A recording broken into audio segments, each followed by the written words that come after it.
Assalamualaikum, saudara-saudara semua. Selamat datang di channel Kisah Tentram. Jangan lupa bersholawat di kolom komentar, like video ini, subscribe channel kami, dan share agar lebih banyak yang bisa mengambil manfaat. Bismillah, mari kita mulai ceritanya. Rumah megah berlapis marmer itu berdiri kokoh di tengah gurun pasir, mencerminkan kekayaan yang tak terhingga. Ana menatap pintu besar di depannya dengan perasaan campur aduk. Baru beberapa jam yang lalu ia menginjakan kaki di Arab Saudi, dan kini ia sudah berada di tempat yang akan menjadi dunia barunya. Saat pintu terbuka, seorang pria berseragam hitam menyuruhnya masuk tanpa sepatah kata. Ana mengikuti, menggenggam tasnya erat, merasa kecil di tengah kemewahan yang menyilaukan. Langkah kakinya bergema di lantai keramik dingin. Di ruang tengah, ia melihat seorang pria tua terbaring di sofa besar. Sheikh Abdullah, majikannya, tampak rapuh dengan tubuh kurus dibalut jubah putih. Matanya menyipit tajam saat menatap Ana. "Ini orang baru itu?" katanya dingin dalam bahasa Arab yang Ana hanya mengerti sepatah dua patah. Seorang pembantu lain menerjemahkan dengan gugup. Ana mengangguk, berusaha menampilkan senyum ramah meski kakinya gemetar. Hari pertama Ana bekerja bukanlah hal yang mudah. Sheikh Abdullah keras kepala dan suka marah-marah. Ia mengeluhkan segala hal, dari teh yang disajikan terlalu panas, hingga cara Ana merapikan selimutnya. Saat Ana mencoba membantunya duduk, Sheikh mendorong tangannya dengan kasar, membuat Ana terhuyung mundur. "Aku tidak butuh bantuanmu. Pergi," teriaknya. Ana menahan air mata, menunduk, lalu bergegas keluar kamar. Di balik pintu, ia menangis diam-diam, merindukan keluarganya di rumah. Namun, Ana tidak menyerah. Hari demi hari, ia terus mencoba mendekati Sheikh dengan penuh kesabaran. Ia bangun lebih awal untuk menyiapkan segala kebutuhan majikannya, memastikan makanannya sempurna, dan menyesuaikan segalanya dengan kebiasaan Sheikh. Meski sering dihina, Ana selalu membalas dengan senyuman. Namun, hati Ana mulai lelah. Ia bertanya-tanya apakah pengorbanannya akan berarti. Hingga suatu malam, sebuah kejadian mengubah segalanya. Ana mendengar suara gaduh dari kamar Sheikh. Ia segera berlari dan menemukan pria tua itu terjatuh di lantai, merintih kesakitan. "Tolong aku," katanya dengan suara lemah. Ana segera membantunya bangun dan menenangkan Sheikh, meski tubuhnya sendiri gemetar karena takut. Setelah memastikan Sheikh kembali berbaring dengan nyaman, ia menuangkan segelas air dan duduk di sampingnya. Malam itu, untuk pertama kalinya, Sheikh Abdullah memandang Ana tanpa kebencian. Pagi berikutnya, suasana mulai berubah. Meski tetap bersikap dingin, Sheikh sesekali mengangguk ketika Ana berbicara. Ia bahkan memakan makanan yang Ana buat tanpa banyak mengeluh.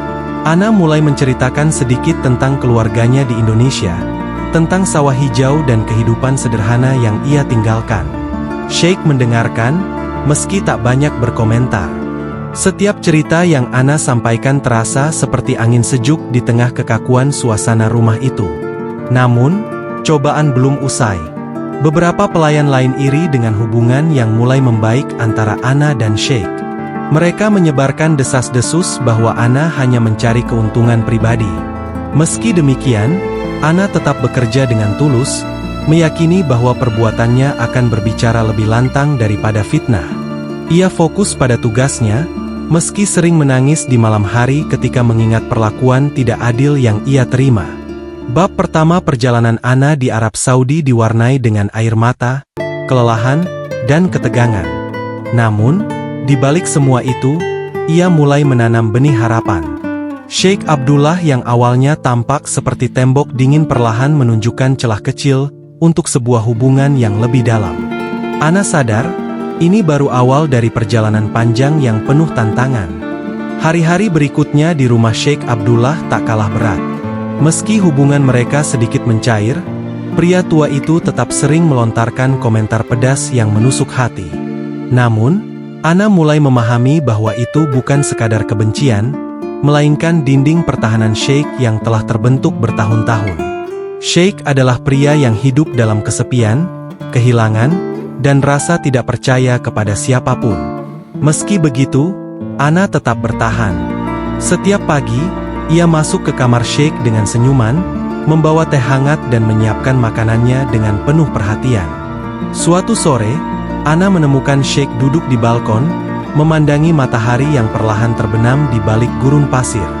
Wajahnya yang tua terlihat lelah, seperti menyimpan beban yang terlalu berat untuk diungkapkan. Ana membawa secangkir teh dan duduk di lantai dekat kursinya, menjaga jarak agar tidak dianggap lancang. Ia tak berbicara apa-apa, hanya menatap pemandangan yang sama. Tiba-tiba, Sheikh berkata pelan, "Aku sering duduk di sini sendirian." Suaranya terdengar lebih lembut dari biasanya. Ana mengangkat wajahnya, terkejut. "Sendiri, Sheikh?" tanyanya hati-hati. Sheikh mengangguk pelan, matanya masih terpaku pada cakrawala. "Anakku, cucuku, semua pergi lebih dulu dariku. Kecelakaan. Sekarang aku hanya punya rumah besar ini dan orang-orang yang menginginkan uangku." Ada nada getir dalam suaranya. Ana tak tahu harus berkata apa. Ia hanya menunduk, merasakan kepedihan yang terpancar dari setiap kata majikannya.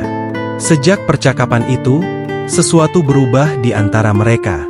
Sheikh Abdullah mulai membuka diri, menceritakan sedikit demi sedikit tentang kehidupannya yang penuh luka. Ana mendengarkan dengan tulus, menyadari bahwa di balik sikap keras Sheikh, tersembunyi seorang pria tua yang rapuh dan merindukan kehangatan keluarga. Ana pun mulai berbagi cerita tentang keluarganya, ibunya yang sering sakit-sakitan, adik-adiknya yang harus berhenti sekolah, dan mimpinya untuk memberi mereka kehidupan yang lebih baik. Suatu malam, Sheikh terbangun dari mimpi buruk. Ia berteriak memanggil nama cucunya, lalu terisak tanpa bisa menahan diri. Ana yang mendengar keributan itu segera masuk ke kamarnya. Melihat Sheikh dalam keadaan seperti itu, Ana merasa hatinya hancur. Ia mendekat dengan perlahan, memegang tangan Sheikh, dan berkata, "Sheikh, tidak apa-apa. Saya di sini. Anda tidak sendirian." Sheikh tidak menepis tangannya kali ini. Ia hanya terdiam, membiarkan air matanya mengalir. Setelah malam itu, hubungan mereka semakin erat. Sheikh mulai meminta Ana menemaninya lebih sering, baik di ruang tamu maupun di taman. Ia bahkan memuji masakan Ana untuk pertama kalinya, sesuatu yang tak pernah ia lakukan sebelumnya. "Rasanya seperti makanan rumah," katanya pelan suatu siang. Ana tersenyum, merasa usahanya selama ini tidak sia-sia. Namun, tidak semua orang senang melihat perubahan ini. Beberapa pelayan mulai menyebarkan gosip bahwa Ana sedang mencari muka agar mendapat keuntungan dari Sheikh. Bahkan ada yang mencoba memprovokasi Sheikh dengan mengatakan bahwa Ana hanya berpura-pura peduli. Mendengar itu, Ana hanya menunduk, menahan air mata, dan memilih untuk tetap bekerja dengan baik. Ia tahu fitnah itu hanyalah ujian lain yang harus ia hadapi. Suatu hari, Sheikh Abdullah mengajak Ana duduk bersamanya di taman. Ia memberikan sebuah buku tua yang ternyata adalah album foto keluarganya. Dengan tangan bergetar, ia membuka halaman demi halaman, menunjukkan foto-foto anak dan cucunya yang telah tiada. Wajah Sheikh tampak penuh kerinduan, namun juga ada rasa lega karena akhirnya ia bisa berbagi kenangan itu dengan seseorang. "Mereka semua sudah pergi," katanya pelan. Ana mengangguk, memegang tangannya untuk memberikan dukungan. "Mungkin Tuhan mengirimmu untukku," lanjut Sheikh tiba-tiba. "Aku tidak tahu apakah aku pantas mendapatkan perhatianmu, tapi kehadiranmu membuat rumah ini tidak terlalu sepi." Mendengar itu, air mata Ana tak tertahan. "Saya hanya ingin melakukan yang terbaik, Sheikh. Saya ingin Anda merasa bahwa Anda tidak sendiri." Sheikh tersenyum tipis, sebuah senyuman yang jarang ia tunjukkan. Namun, kebahagiaan kecil itu tak berlangsung lama. Kesehatan Sheikh mulai memburuk dengan cepat. Dokter yang datang memeriksanya memberi peringatan bahwa kondisi Sheikh semakin kritis. Ana mulai merasa cemas, tak siap kehilangan seseorang yang telah menjadi sosok seperti kakek baginya. Setiap malam, ia berdoa agar diberikan kekuatan untuk menghadapi apapun yang akan terjadi. Ana tahu, waktu Sheikh di dunia ini mungkin tidak banyak lagi. Tapi ia juga tahu bahwa selama Sheikh masih ada, ia akan melakukan segala yang ia bisa untuk membuat hari-harinya penuh makna. Di setiap senyum yang mulai sering muncul di wajah Sheikh, Ana menemukan alasan untuk tetap bertahan. Ia sadar, perjalanannya di rumah ini bukan hanya soal pekerjaan, melainkan tentang menemukan keluarga di tempat yang tak terduga. Babak baru dalam hubungan mereka telah dimulai, sebuah ikatan yang tidak pernah Ana bayangkan sebelumnya. Sheikh Abdullah tidak lagi sekadar majikan baginya. Ia adalah seseorang yang memberinya pelajaran tentang kesabaran, keikhlasan, dan kekuatan untuk tetap berdiri meski dunia terasa begitu berat. Di balik tembok megah rumah itu, dua hati yang sebelumnya penuh luka mulai menemukan penyembuhan. Pagi itu, Ana baru saja selesai menyiapkan sarapan ketika ia mendengar suara serak Sheikh Abdullah memanggilnya dari kamar. Ia segera masuk, menemukan pria tua itu duduk di kursinya dengan wajah yang tampak lebih lelah dari biasanya. "Ana," katanya dengan suara pelan tapi serius, "ada sesuatu yang perlu kita bicarakan." Ana terdiam sejenak, mencoba membaca ekspresi di wajah Sheikh yang tampak lebih sendu daripada biasanya. Sheikh menunjuk sebuah kursi di sampingnya, mengisyaratkan agar Ana duduk. Dengan hati-hati, Ana menurut. "Kamu tahu," kata Sheikh sambil menatap jauh ke arah jendela, "hidup ini tidak pernah memberi kesempatan kedua untukku. Kehilangan keluargaku membuatku mengerti satu hal, harta bukanlah segalanya. Apa gunanya kekayaan ini kalau aku tidak punya siapa-siapa untuk membaginya?" Ana mendengarkan dengan saksama, tidak menyangka percakapan seperti ini akan muncul. Sheikh kemudian mengeluarkan sebuah amplop dari laci kecil di mejanya. "Ini surat wasiatku," katanya pelan, namun suaranya penuh tekad. "Aku telah mengubahnya. Sebagian besar hartaku akan menjadi milikmu." Ana membelalakan mata, tidak percaya dengan apa yang baru saja didengarnya. "Sheikh, saya tidak pantas," katanya terbata-bata. Namun Sheikh mengangkat tangan, meminta Ana untuk diam. "Kamu pantas, Ana," ujar Sheikh dengan nada tegas. "Selama ini, aku tidak pernah melihat seseorang yang merawatku dengan ketulusan seperti yang kamu lakukan. Kamu bukan hanya perawat. Kamu adalah keluarga. Satu-satunya keluarga yang aku miliki sekarang." Air mata mulai menggenang di mata Ana, tapi ia tetap diam, tidak ingin membantah pria tua itu. Namun, kabar tentang perubahan surat wasiat ini segera menyebar. Salah satu pelayan rumah yang mendengar percakapan itu diam-diam memberitahu kerabat jauh Sheikh. Tak lama, orang-orang yang dulu jarang datang ke rumah Sheikh mulai berdatangan. Mereka adalah sepupu dan keponakan Sheikh yang selama ini tidak peduli padanya. Namun kini tiba-tiba menunjukkan perhatian yang berlebihan. Salah satu dari mereka, seorang pria bernama Khalid, dengan terang-terangan menuduh Ana memanfaatkan kelemahan Sheikh. "Dia hanya pekerja, Paman," katanya dengan nada tinggi di depan Sheikh. "Dia tidak pantas mendapatkan apapun. Kami keluarga Anda yang sebenarnya." Sheikh yang biasanya diam menghadapi keluarganya, kali ini berdiri dengan tegap meski tubuhnya lemah. "Di mana kalian selama ini?" tanyanya tajam. "Ketika aku sendirian dan sakit, tidak ada yang peduli. Ana ada di sini. Dia lebih pantas dari kalian semua." Ana yang menyaksikan itu merasa hatinya hancur. Ia tidak ingin menjadi alasan perpecahan dalam keluarga Sheikh. Malam itu, ia menangis di kamarnya, memikirkan untuk pergi dari rumah itu agar tidak menjadi beban.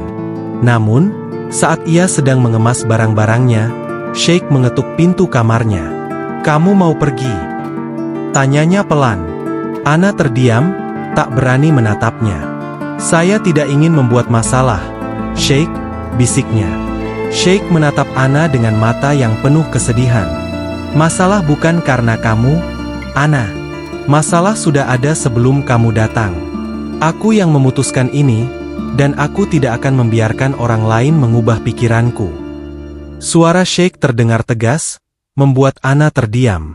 Malam itu, ia memutuskan untuk tetap tinggal, menghormati keputusan Sheikh meskipun hatinya penuh keraguan. Hari-hari berikutnya menjadi medan pertarungan. Keluarga Sheikh mulai membawa masalah ini ke pengadilan, menggugat keabsahan wasiat tersebut.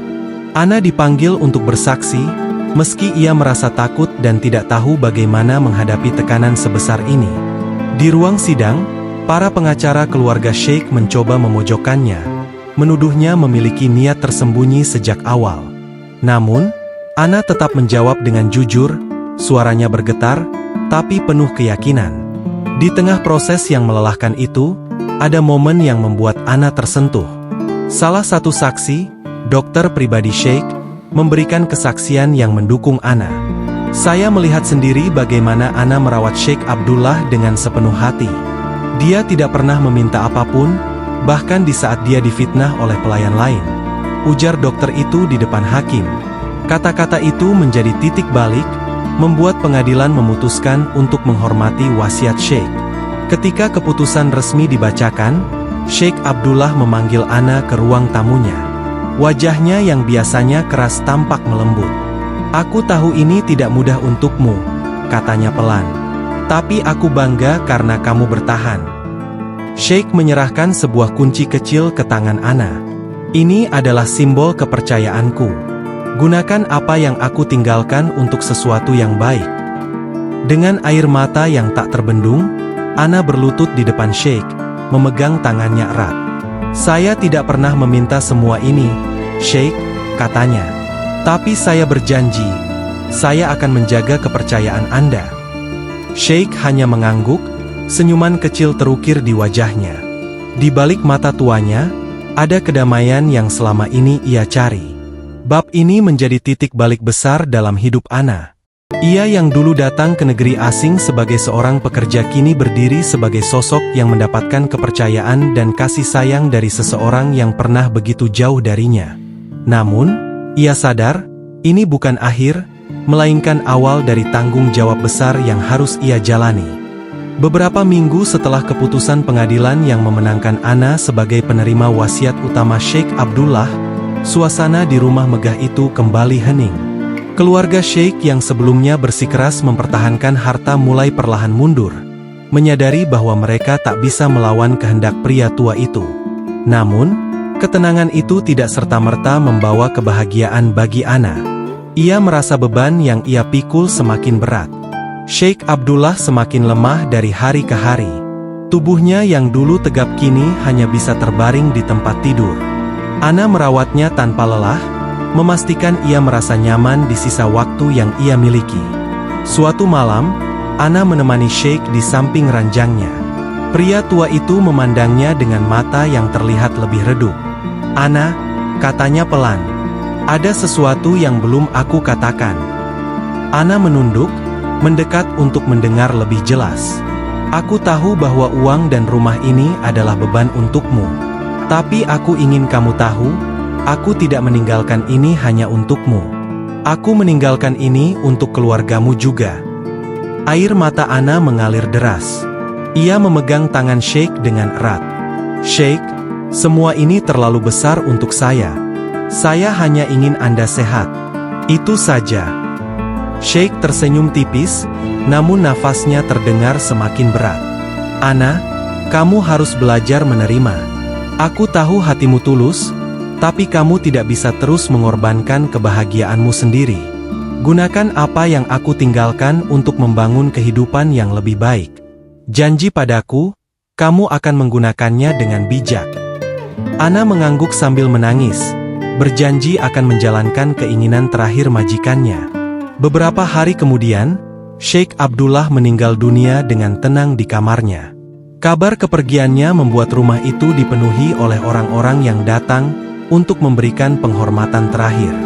Ana merasakan kesedihan yang begitu mendalam. Meski Sheikh adalah majikannya, ia telah menjadi seperti keluarga bagi Ana, seseorang yang memberinya pelajaran hidup tentang kasih sayang, kesabaran, dan penerimaan. Setelah pemakaman selesai, Ana dihadapkan pada kenyataan baru. Surat wasiat Sheikh Abdullah mulai diimplementasikan, dan Ana secara resmi menjadi pemilik sebagian besar harta kekayaan pria itu. Rumah besar, kendaraan mewah, dan sejumlah besar uang kini berada di bawah namanya. Namun, bukannya merasa senang, Ana justru merasa kosong. Ia tahu bahwa tanggung jawab ini bukanlah sesuatu yang ringan. Ana segera menghubungi keluarganya di Indonesia untuk memberitahu mereka tentang apa yang telah terjadi. Ibunya menangis haru mendengar kabar itu, sementara adik-adiknya tak percaya bahwa kehidupan mereka yang serba sulit akan berubah drastis. "Kami akan segera membawa kalian ke sini," kata Ana dengan suara bergetar. "Kita akan memulai hidup baru bersama." Namun, perjalanan Ana tidak berjalan mulus. Beberapa kerabat Sheikh yang masih tidak terima mulai melayangkan ancaman dan fitnah, mencoba menggagalkan proses pengalihan harta itu.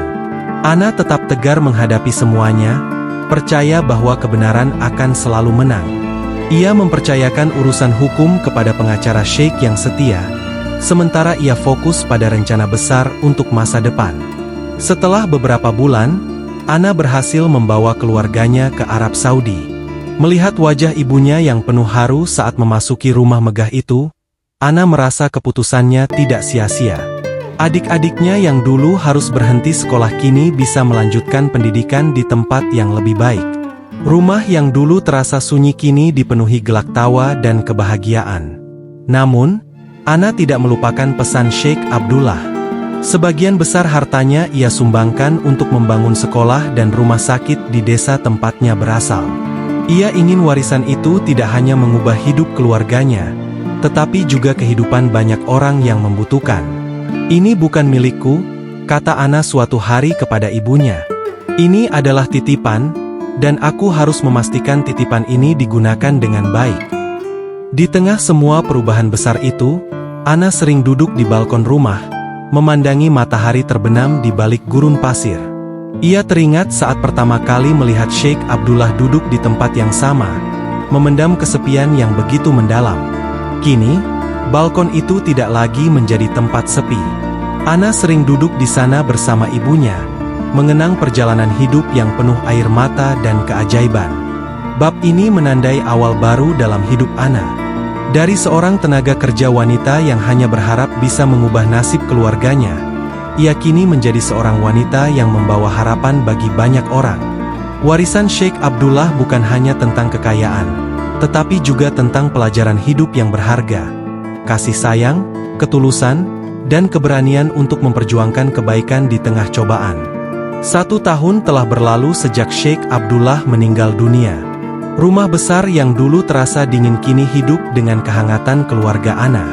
Ibunya sering terlihat sibuk di dapur, memasak makanan khas Indonesia yang mengingatkan mereka akan kampung halaman.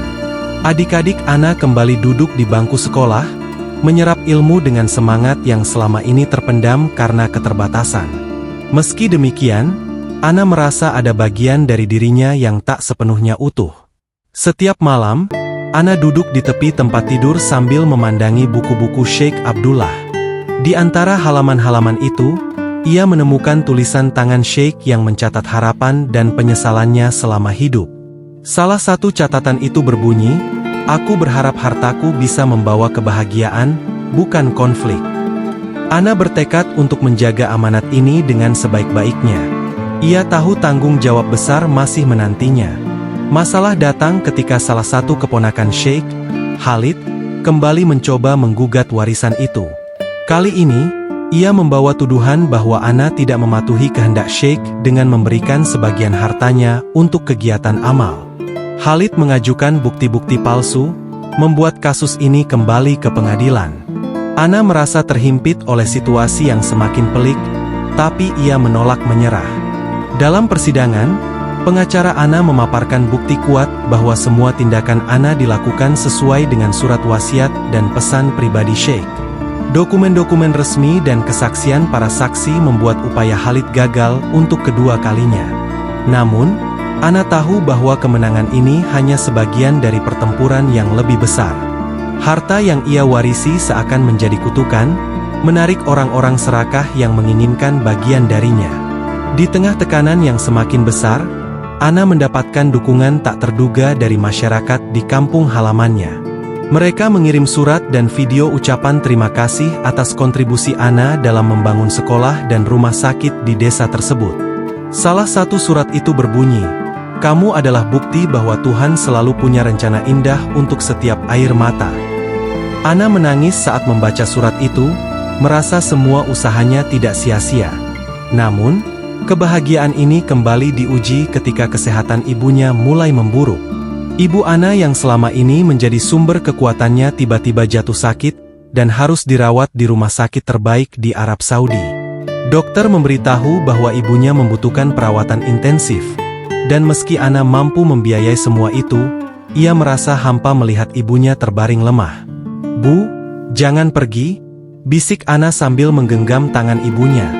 Di saat-saat sulit itu, Ana sering memandangi foto Sheikh Abdullah yang masih terpajang di ruang tamu. "Sheikh," katanya dalam hati, "saya ingin mengucapkan terima kasih. Karena Anda, saya bisa membawa ibu dan keluarga saya ke tempat ini. Tapi saya takut kehilangan mereka seperti Anda kehilangan keluarga Anda." Air mata mengalir deras di pipinya, mengingat semua cerita yang pernah dibagikan Sheikh kepadanya. Kondisi ibu Ana perlahan membaik setelah berminggu-minggu menjalani perawatan. Ana merasa lega, tapi kejadian itu membuatnya menyadari bahwa harta bukanlah segalanya. Ia mulai merencanakan masa depan yang lebih sederhana, jauh dari konflik dan tekanan yang selama ini mengelilinginya. Ia memutuskan untuk menjual sebagian aset milik Sheikh dan mendistribusikannya ke berbagai proyek sosial, termasuk panti asuhan dan pusat rehabilitasi. Langkah ini membuat banyak orang kembali mempertanyakan keputusan Ana. Bahkan, beberapa orang menganggapnya naif karena menghambur-hamburkan kekayaan yang telah diperoleh dengan susah payah. Namun, Ana tetap pada pendiriannya. "Harta ini tidak pernah menjadi milikku," katanya kepada seorang teman. "Ini adalah titipan, dan saya harus memastikan titipan ini membawa manfaat yang lebih besar." Suatu sore, Ana mengumpulkan keluarganya di balkon rumah. Mereka menikmati teh sambil memandangi matahari terbenam di balik gurun pasir, seperti yang biasa dilakukan Sheikh Abdullah. "Kita sudah melalui banyak hal," kata Ana dengan suara bergetar. "Tapi satu hal yang selalu saya percaya, selama kita bersama, kita tidak butuh apapun selain cinta dan doa." Ibunya mengangguk sambil tersenyum, menepuk tangan Ana dengan penuh kasih. Hari itu, Ana menyadari bahwa kebahagiaan sejati bukanlah tentang seberapa banyak yang dimiliki, melainkan seberapa besar yang bisa dibagi. Warisan Sheikh Abdullah telah mengubah hidupnya, tetapi cinta keluarga adalah yang memberikan makna sejati.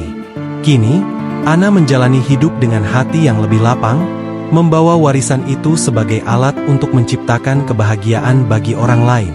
Bab terakhir ini menjadi akhir yang mengharukan dari perjalanan panjang Ana. Dari seorang tenaga kerja yang hanya ingin membantu keluarganya, ia telah tumbuh menjadi sosok yang membawa harapan bagi banyak orang. Meski hidup tak pernah lepas dari ujian, Ana percaya bahwa setiap air mata yang jatuh adalah langkah menuju kebahagiaan yang sejati.